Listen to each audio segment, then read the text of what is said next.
Shalom, selamat pagi Bapak Ibu Saudaraku yang dikasih nama Tuhan. Hari ini bersama seluruh alam semesta kita kembali memperdengarkan berita kebangkitan Tuhan, supaya setiap makhluk akan memuji dan menyambut kemuliaan Tuhan. Mari siapkan hati kita, sekalipun sekali lagi masih kita di rumah masing-masing, tidak mengurangi kesungguhan kita, tidak mengurangi kehadiran Tuhan dan damai sejahtera yang di tengah-tengah kita. Mari siapkan hati kita, saya mengundang kita semua bangkit berdiri. Adapun pertolongan kita datang hanya dari Allah, pencipta langit dan bumi, dan yang tidak meninggalkan pekerjaan tangan dan terus memberi dengan kesetiaannya. Kasih anugerah Allah Bapa kita, kasih sayang Tuhan Yesus Kristus dalam persekutuan Roh Kudus menyertai ibadah kita pagi ini. Amin.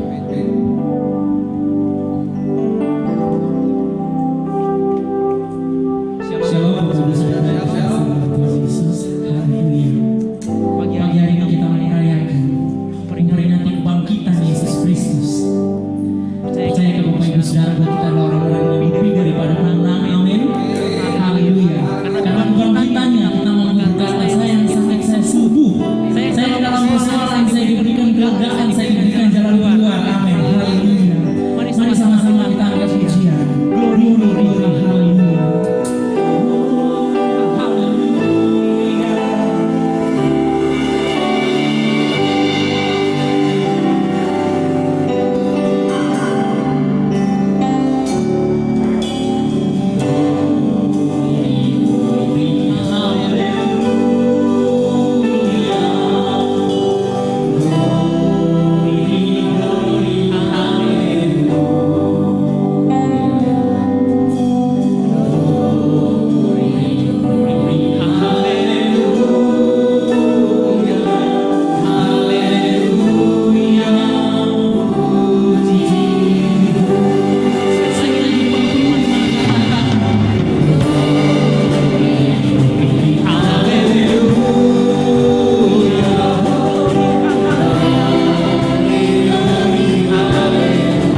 Singing glory, hallelujah, praise the Lord. Oh my brother, praise the Lord. Oh my brother, praise the Lord.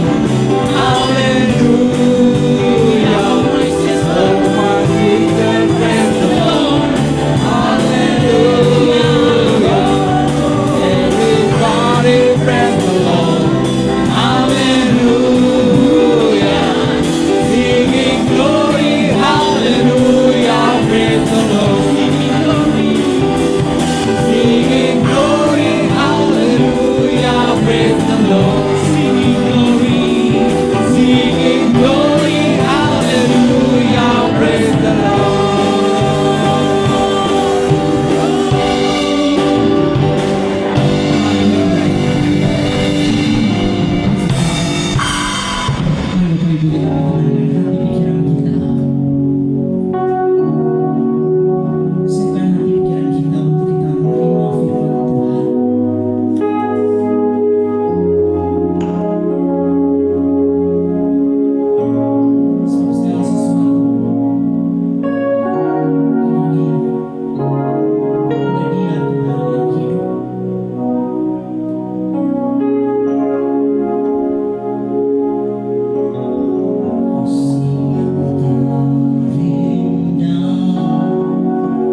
berita kebangkitan-Mu menyapa kami, membangkitkan iman, pengharapan, dan mengubahkan, mentransformasi hidup kami, sehingga kami terus boleh menjadi gereja, menjadi pribadi yang seperti yang Tuhan mau.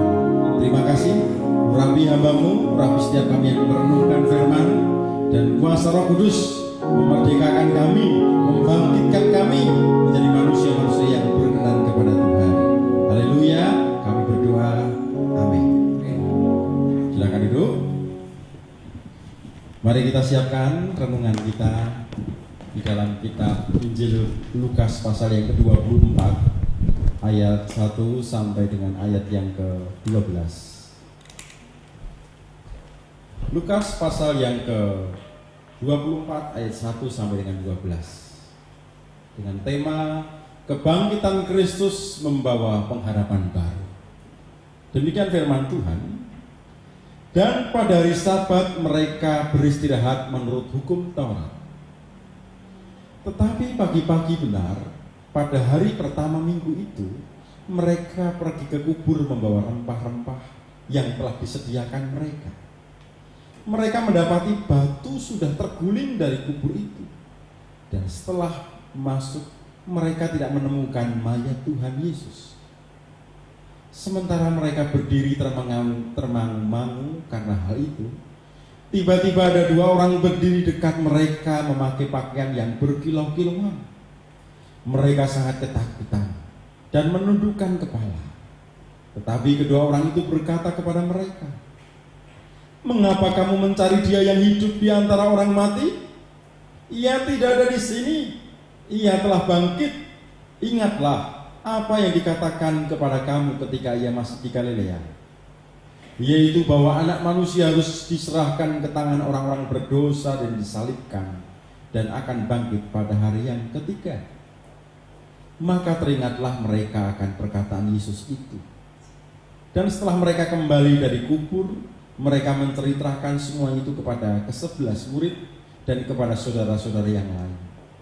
Perempuan-perempuan itu ialah Maria dari Magdala, dan Yohana, dan Maria ibu Yakobus, dan perempuan-perempuan lain yang juga bersama-sama dengan mereka memberitahukannya kepada rasul-rasul. Tetapi bagi mereka, perkataan-perkataan itu seakan-akan omong kosong, dan mereka tidak percaya kepada perempuan-perempuan itu. Sungguh pun demikian, Petrus bangun, lalu cepat-cepat pergi ke kubur itu. Ketika ia menjenguk ke dalam, ia melihat hanya kain kafan saja. Lalu ia pergi dan ia bertanya dalam hatinya, apa kiranya yang telah terjadi? Saudaraku yang dikasih nama Tuhan, dari pembacaan firman Tuhan hari ini kita tahu kembali tentang beberapa hal berkaitan dengan kebangkitan Yesus yang perlu kita tahu, perlu kita pahami, camkan dalam hidup kita. Yang pertama, kebangkitan Yesus Kristus bukan peristiwa kebetulan atau tanpa rencana Tuhan. Dikatakan bahwa saat itu perempuan-perempuan mengalami kebingungan. Di mana Yesus? Kok tinggal hanya kain kafan saja? Dan ada malaikat yang mengatakan, "Ia tidak ada di sini. Ia telah bangkit. Ingatlah apa yang dikatakan kepadamu sebelum dia mati."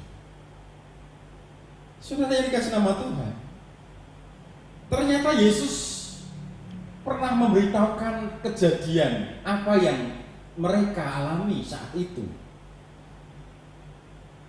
Di dalam Alkitab Injil mencatat sampai 3 kali Yesus memberitakan bahwa dirinya nanti akan ditangkap, akan disalibkan, akan mati, dan setelah itu dia akan bangkit. Tapi ternyata perkataan Yesus tentang kematian dan kebangkitan dianggap angin lalu bagi murid-murid waktu itu. Mereka tidak percaya karena waktu itu belum terjadi. Dan ketika saat ini sudah terjadi, sebagian sudah digenapi, Yesus ditangkap, dan saat itu mereka melihat Yesus sudah bangkit, mereka pun masih ragu. Saudara yang dikasih nama Tuhan, kembali berkaitan dengan kebangkitan Yesus Kristus itu bukan perkara yang kebetulan. Itu adalah rencana Allah Bapa. Dan Yesus sudah memberitahukan sebelumnya kepada murid-murid. Dari ini kita tahu bahwa Allah itu mengetahui tentang akhir dari sejarah. Allah tahu tentang jalannya sejarah hidup manusia atau sejarah alam semesta ini. Dan Tuhan tetap memegang kendali otoritas atas kehidupan sejarah itu. Sejarah dunia alam semesta tidak dibiarkan menggelinding begitu saja tanpa perhatian, tanpa campur tangan Tuhan. Tuhan masih memegang kendali atas sejarah alam semesta ini. Akan kemana dan bagaimana? Jika kita terus mempercayai bahwa Allah itu memegang kendali, jika kita percaya bahwa Allah itu Maha Tahu, maka itu cukup membuat kita berpengharapan. Itu cukup membuat kita yakin Allah yang berdaulat itu tidak akan membiarkan rencananya gagal. Hal yang kedua tentang kebangkitan, dikatakan bahwa kemenangan akan selalu menjadi milik Allah. Kemenangan akan selalu menjadi milik Allah dan milik orang-orang yang percaya kepada Allah. Tidak heran kalau Paulus pun mengatakan, jika Allah di pihak kita, siapa lawan kita? Tidak ada. Tidak ada yang bisa memisahkan kita dari kasih Tuhan. Maut, penderitaan, pemerintah, penghulu darat, tidak ada yang bisa memisahkan kita dari kasih Tuhan. Tuhan yang berdaulat, yang berkuasa itu yang melindungi kita, yang membentengi kita. Tapi kitalah yang bisa menolak kasih Allah. Kitalah yang menolak perlindungan. Kitalah yang menolak kehendak otoritas Tuhan. Oleh karena itu, saudaraku yang dikasih nama Tuhan, kita sebagai orang-orang yang mengasihi Tuhan, kita ada dalam kendali pengawasan dan otoritas Tuhan, dan kemenangan akan selalu menjadi milik Tuhan dan orang-orang percaya. Ini memberikan penghiburan bagi kita saat-saat kita sedang dalam pergumulan yang berat. Ingat, jika kita ada di pihak Tuhan, lebih tepatnya jika Tuhan berpihak kepada kita, kita pasti akan menjadi pemenang. Dan yang ketiga, saudaraku, berkaitan tentang kebangkitan, kita tahu bahwa Allah itu selalu menggenapi firman-Nya.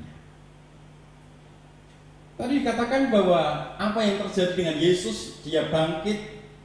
Yesus tidak bangkit begitu saja. Dia pernah mengatakan kejadian kebangkitan itu beberapa kali, tapi murid-murid tidak percaya. Allah kita adalah Allah yang selalu memegang janji firman-Nya. Dan Dia tidak menyembunyikan rencananya itu kepada umat-Nya yang dikasihi. Kalau zaman dahulu, Musa adalah seorang nabi yang begitu berkenan kepada Tuhan untuk bisa bertatap muka, bisa mengerti isi hati Tuhan. Tuhan mencurahkan isi hatinya atas Israel kepada Musa. Saudara yang dikasih nama Tuhan, Allah kita adalah Allah yang selalu akan menggenapi firman-Nya. Artinya atau implikasinya bagi kita adalah kita akan membuka di dalam Yosua pasal yang pertama.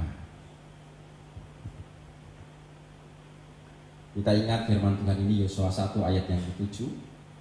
Hanya kuatkan dan teguhkanlah hatimu dengan sungguh-sungguh.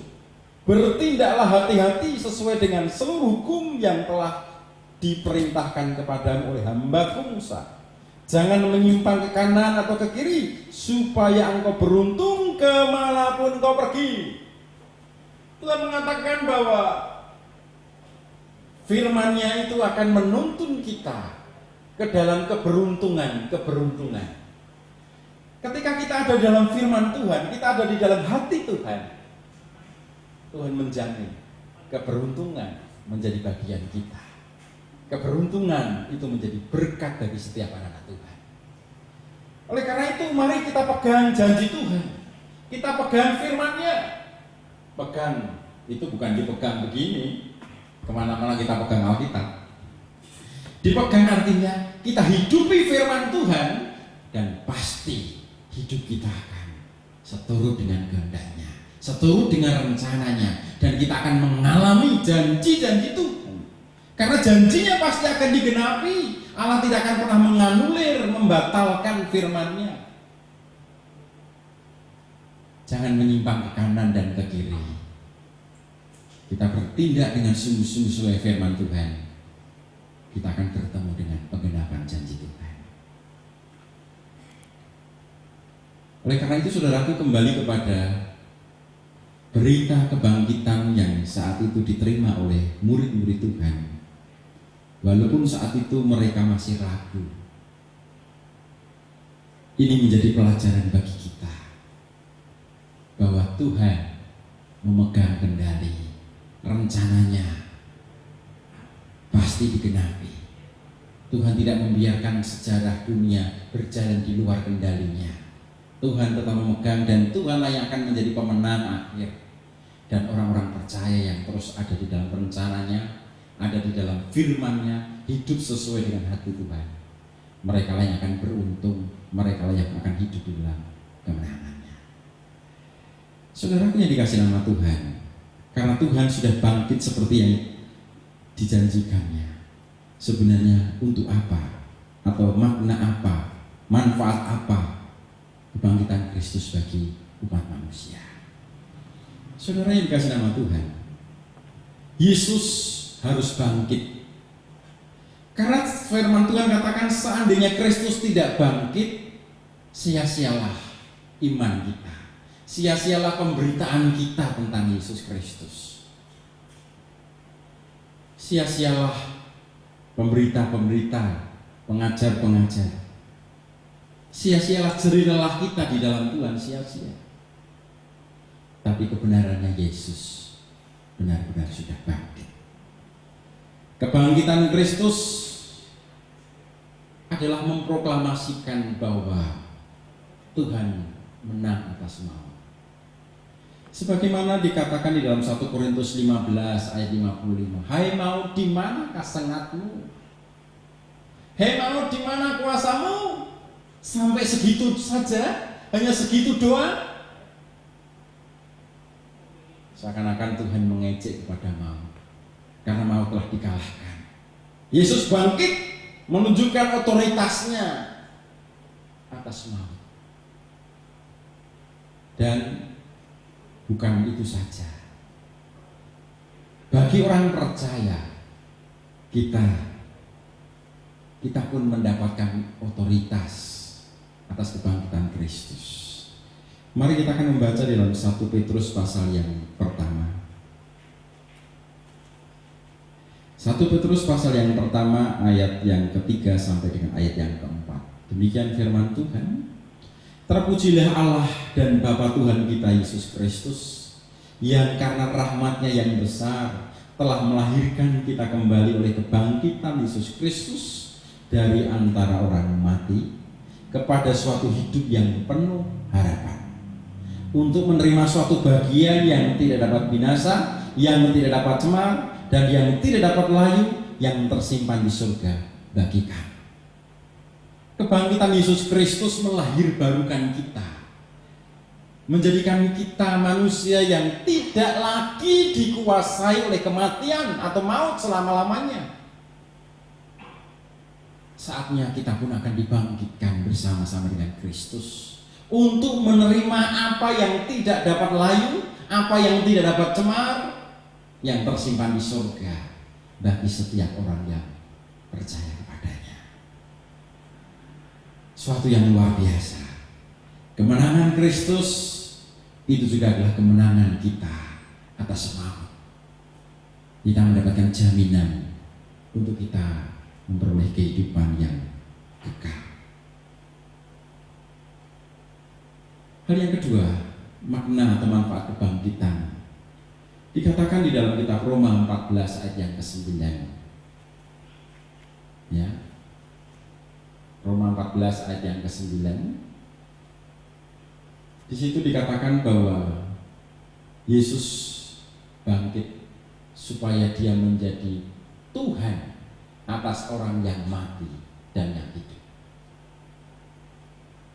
Sebelum peristiwa kematian dan kebangkitan Kristus, setiap orang atau semua orang ada di bawah belenggu dosa, ada di bawah bayang-bayang penjajahan dosa.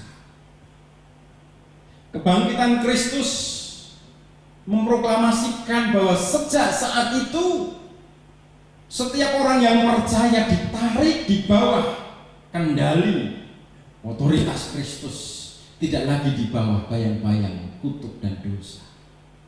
Setiap orang yang percaya menjadikan Yesus sebagai Tuhan, dialah yang harus kita layani, yang harus kita hormati.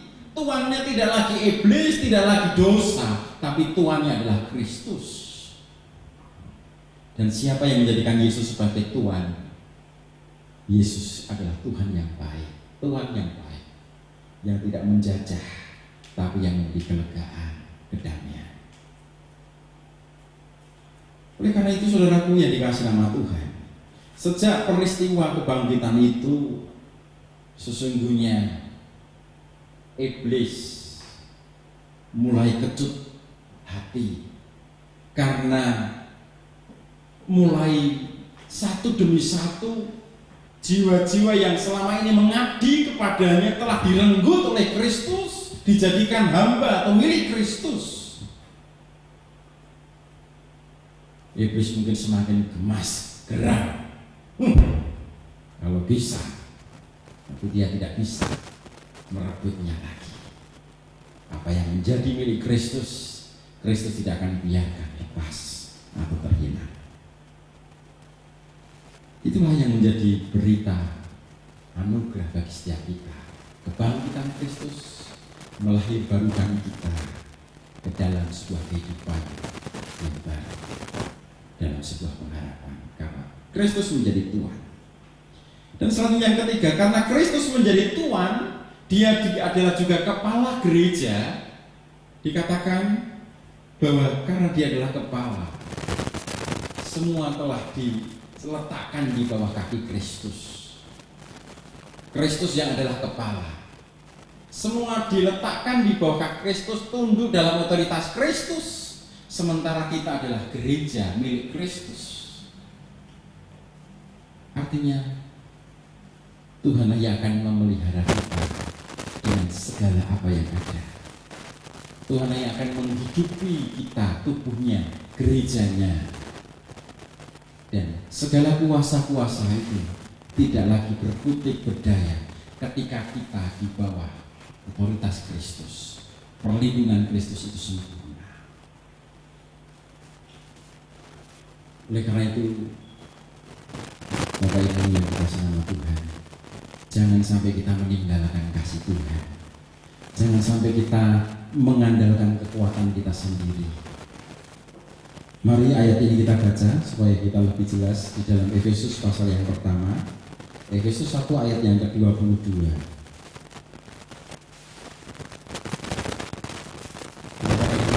Dan segala sesuatu telah diletakkannya di bawah kaki Kristus, dan Dia telah diberikannya kepada jemaat sebagai kepala dari segala yang ada. Semua telah diletakkan di bawah kaki Kristus sang kepala. Tuhan yang akan memberikan damai sejahtera. Ketika kita tetap melekat kepada Kristus, perlindungan Kristus itu sempurna atas kita. Dan yang terakhir, berkat manfaat apakah ketika Kristus bangkit? Kita buka dalam kitab Ibrani pasal yang ke-10. Saudara yang dikasih nama Tuhan, Ibrani pasal yang ke-10 ayat yang ke-19 mengatakan demikian. Jadi, saudara-saudara, oleh darah Yesus Kristus kita sekarang penuh keberanian dapat masuk ke dalam tempat kudus. Pengorbanan Kristus di atas kayu salib diterima oleh Bapa.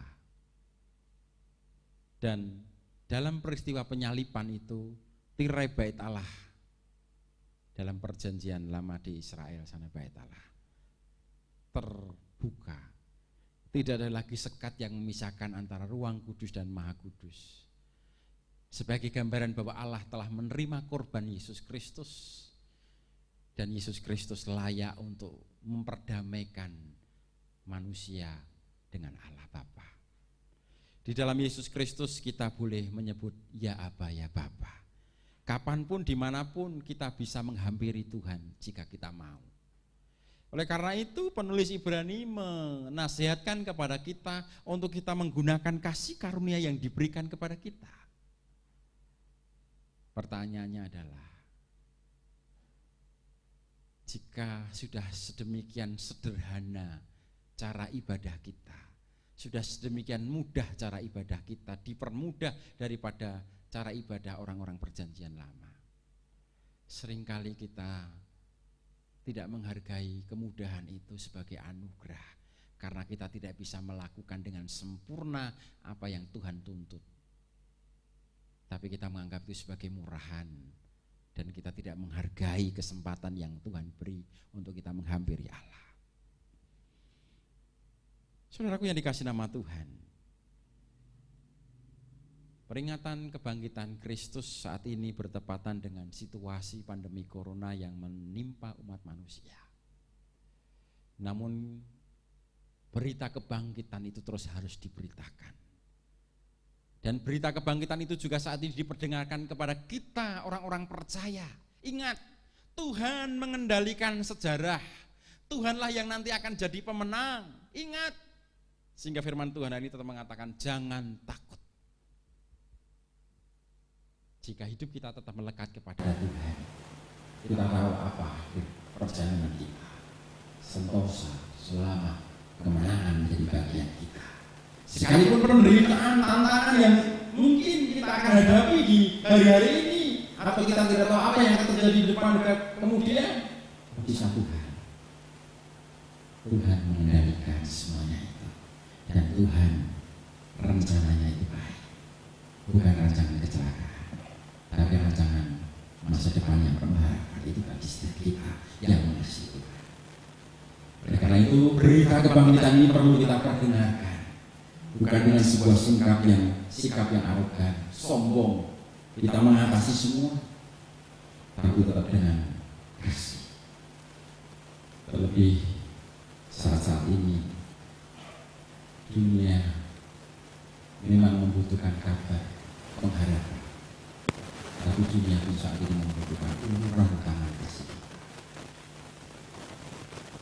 supaya mereka pun bisa terpelihara kehidupan mereka, karena ada orang-orang yang meneladani Kristus dalam kerelaannya, mau berbagi kehidupan, mau memberi kehidupan supaya kehidupan itu tetap terpelihara. Kita tahu kehidupan Kristus akan terus berjalan sampai dalam kekal. Setelah bangkit Kristus tidak mati lagi. Sementara pemimpin-pemimpin lain setelah mereka mati, mungkin ada yang bangkit tapi mati lagi. Tapi Yesus sekali bangkit, dia bangkit hidup selama-lamanya. Demikian juga ini kabar ini diberikan kepada kita. Kita tidak akan mati selama-lamanya. Kita akan bersama-sama dengan Kristus yang bangkit selama-lamanya. Tidak mati tapi selama-lamanya hidup bersama dengan Kristus. Karena itu mari kita hiburkan satu dengan yang lain. Di dalam Yesus Kristus kita punya pengharapan ada masa depan yang lebih baik. Tuhan memberkati kita semua. Amin. Mari saudaraku, kita akan respon firman Tuhan dengan sebuah pujian lama, tapi kata-kata pujian itu sungguh indah. Anak Allah Yesus namanya. Sebab dia hidup, ada hari esok. Kita akan pujian ini.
Mari kita berdoa. Terima kasih Tuhan. Kembali berita kebangkitan menyapa kami di tengah-tengah pergumulan kehidupan. Engkau memberikan kami pengharapan bahwa Engkaulah yang mengendalikan segala sesuatu menurut rencana dan kehendak-Mu, dan Engkaulah yang akan menjadi pemenang.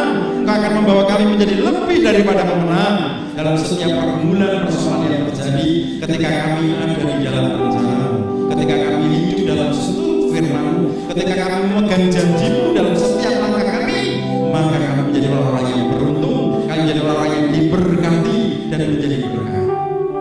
Maka kami, untuk kami ingin menjadi kabar sukacita, memberitakan kebangkitan Kristus, memberitakan kehidupan, kabar sukacita ini kepada setiap jiwa, sehingga nama Tuhan dipermuliakan. Terima kasih. Haleluya. Amin. Kiranya Tuhan memberkati setiap saudara, dan kita hari ini bersyukur juga karena ada saudara kita yang berulang tahun, yaitu yang pertama Bapak Vicky Yanto 7 April yang lalu ulang tahun, selamat ulang tahun. Dan yang kedua adalah tanggal 12 Saudari Agatha Aprilia Kartika. Selamat ulang tahun, dan mari kita akan doakan dan sekali lagi kita akan berdoa syafaat. Sekali lagi Bapak Ibu yang dikasih nama Tuhan, tetap dukung pekerjaan Tuhan sehingga terus pekerjaan Tuhan dapat berjalan dan nama Tuhan dapat memuliakan. Kita akan berdoa. Bapa di dalam surga, hari ini kami bersyukur dan bersukacita secara khusus bersama anak-anak-Mu yang akan berulang tahun. Kami menyerahkan ke Bapak Vicky Yanto dan Saudari Agatha Aprilia. Engkau yang membawa mereka masuk ke tahun usia yang baru, demikian Engkau yang menyediakan anugerah pertolongan, umur panjang, kesehatan, dan tetap iman mereka terus bertumbuh di dalam Engkau, sehingga rancangan digenapi dan melalui mereka nama-Mu dipermuliakan. Terima kasih di dalam nama Tuhan Yesus Kristus kami bersyukur. Dan hari ini kami juga berdoa secara khusus, kembali kami menyerahkan untuk bangsa kami.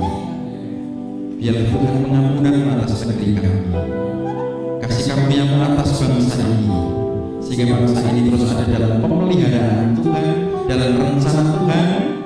Secara khusus kami berdoa untuk pemerintah kami, Engkau memberikan hikmat di tengah-tengah banyaknya situasi pergumulan bangsa ini yang dihadapi. Tuhan memberikan hikmat kepada presiden kami untuk dapat mampu memimpin seluruh jajaran kementerian, dan untuk memberkati aparat-aparat penegak hukum di dalam nama Tuhan Yesus dalam menjaga ketahanan negeri ini, dalam memasuki situasi-situasi yang tidak mudah. Namun Engkau akan membawa bangsa kami keluar dari persoalan. Kami juga berdoa untuk gereja Tuhan, anak-anak dimanapun mereka berada. Mereka adalah orang-orang yang berpengharapan, mereka adalah orang-orang yang ikut membawa perubahan, memberitakan kabar sukacita, membawa kabar baik, membawa kabar kehidupan, kabar sejahtera, sehingga melalui kehidupan gereja Tuhan, dunia, bangsa ini akan ada dalam perubahan daripada Tuhan. Terima kasih Tuhan. Kau memberkati anak-anak-Mu dalam hidup pekerjaan, hidup rumah tangga, hidup ekonomi. Tuhan Kau yang terus bercampur tangan dengan pemeliharaan Tuhan yang ajaib, melampaui apa yang sanggup kami pikirkan dan doakan. Damai sejahtera Tuhan yang melampaui akal itu yang turun memelihara dan menjamah setiap anak mereka yang sakit. Kau kuatkan dan sembuhkan dengan kuasa hidup. Tuhan yang terus berjalan di depan kami dengan terobosan-terobosan dan memberikan pengharapan-pengharapan, ide-ide kreatif, ide-ide yang baru, sehingga kami keluar sebagai pemenang. Terima kasih Bapak Ibu Saudara yang dikasihi Tuhan. Setelah kita berbakti, mari saudara siapkan hati dan terima berkat. Tuhan memberkati engkau dan melindungi engkau. Tuhan menyinari engkau dengan wajah-Nya dan memberikan engkau kasih karunia. Tuhan mengharapkan wajah-Nya kepadamu dan memberikan engkau damai sejahtera sekarang